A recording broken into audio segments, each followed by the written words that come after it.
avec Charlotte Verrier. Bonjour Charlotte. Bonjour. Ils apportent aussi beaucoup de réconfort, en particulier aux personnes qui dorment dans la rue. Notamment. Hein, voilà. Vous êtes la présidente de l'association Gamelle Pleine Rennes. Alors, bon, déjà le nom est un peu évocateur. Comment est née à l'origine cette association? Racontez-nous un peu cette belle histoire. Alors Gamelle Pleine est née à Caen il y a 10 ans aujourd'hui. Elle a été créée par Johan Sévère, qui est donc le fondateur, qui a compris très rapidement que les personnes sans abri partageaient leurs repas avec leurs chiens, lors de maraudes avec le SAMU social par exemple. Et il a décidé donc de venir accompagner de repas également pour les chiens, pour permettre à chaque individu de se nourrir correctement et pleinement. Alors, quel est l'objectif justement de cette association? C'est ça, c'est d'apporter des croquettes à ces chiens quand vous faites des maraudes, c'est ça? Alors, en maraude, on vient avec des gamelles, avec quelques croquettes.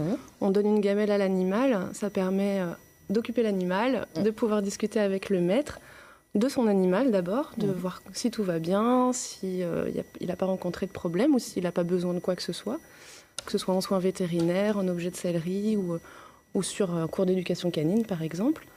C'est la porte d'entrée pour parler au maître. C'est ça, voilà. En maraude, en tout cas, c'est comme ça qu'on rentre en contact avec les humains, en s'intéressant d'abord à son animal, pour ensuite, petit à petit, amener la conversation sur l'individu, sur ses besoins à lui, sur ce qu'il rencontre au quotidien et sur les structures ouvertes qui pourraient l'accueillir et l'aider dans ses démarches. Donc dans ces structures-là, nous, on fait des dépôts de croquettes, où là, les personnes peuvent se servir tous les jours, ce qui n'est pas le cas en maraude, puisqu'on a juste nos petites gamelles. Et une fois en structure, ils pourront aussi s'intéresser à leurs problématiques pour répondre à leurs propres besoins. Est-ce que vous demandez une participation financière? Oui, absolument. On demande une participation financière sur toutes les prestations qu'on pourrait dispenser, dans le sens où ça nous aide à fonctionner au quotidien, parce qu'on fait beaucoup de soins vétérinaires, notamment. Et ça coûte cher. Qui coûte cher, voilà. Même si on a des tarifs, ça coûte cher, parce qu'on en fait beaucoup, en fait. Cependant, ça aide également à ce que les personnes intègrent la charge financière que représente l'animal. C'est très important aussi qu'ils se sentent maîtres et surtout fiers de l'être. Ils ont les moyens d'avoir leur animal. Donc on leur demande une participation financière, comme pour tout le monde qui devrait payer pour nourrir son chien ou accéder à un soin vétérinaire.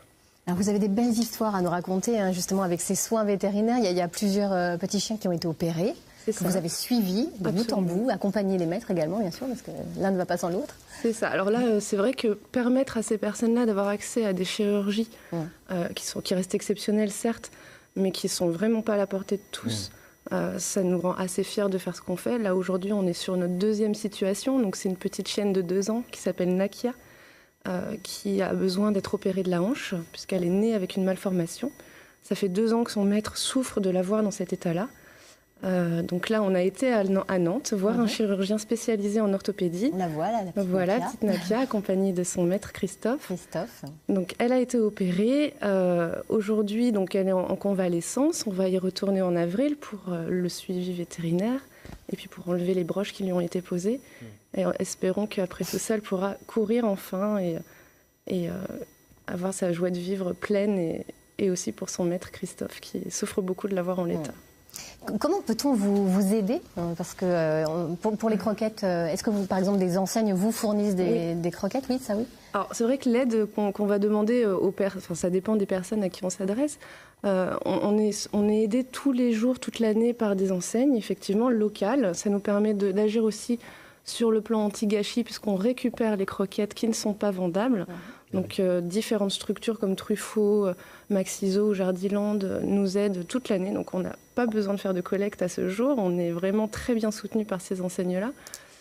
Par ailleurs, on a toujours un besoin financier, notamment sur les soins vétérinaires qui représentent une grosse charge pour nous, mais également sur les projets à venir. Voilà. Alors, et il y en a des projets, justement. Vous menez un projet pilote, c'est très intéressant, vous allez nous raconter ça. C'est quoi? Une pension canine sociale? C'est ça. On a constaté en 4 ans de présence sur le terrain que dans la rue, il y a des problématiques de santé qui sont très importantes, qui peuvent durer des années. Les personnes ont beaucoup de mal à se mobiliser également pour pouvoir entamer un suivi médical ou ne serait-ce que faire une consultation toute simple. Ça peut être compliqué, ne serait-ce que par la présence de l'animal. Donc cette idée-là, elle est venue par rapport aux structures sociales qui elles, cheminent le parcours des personnes, le parcours de soins, et qui peuvent voir s'effondrer tout un parcours à cause de la présence d'un animal. Et donc, on a décidé de pouvoir remplir cette fonction-là, de garder les animaux pendant la durée de soins. Donc, que ce soit une durée ponctuelle de 2 heures pour aller voir un médecin, mais également d'une semaine pour une hospitalisation ou jusqu'à plusieurs mois. Tout dépend des parcours nécessaires.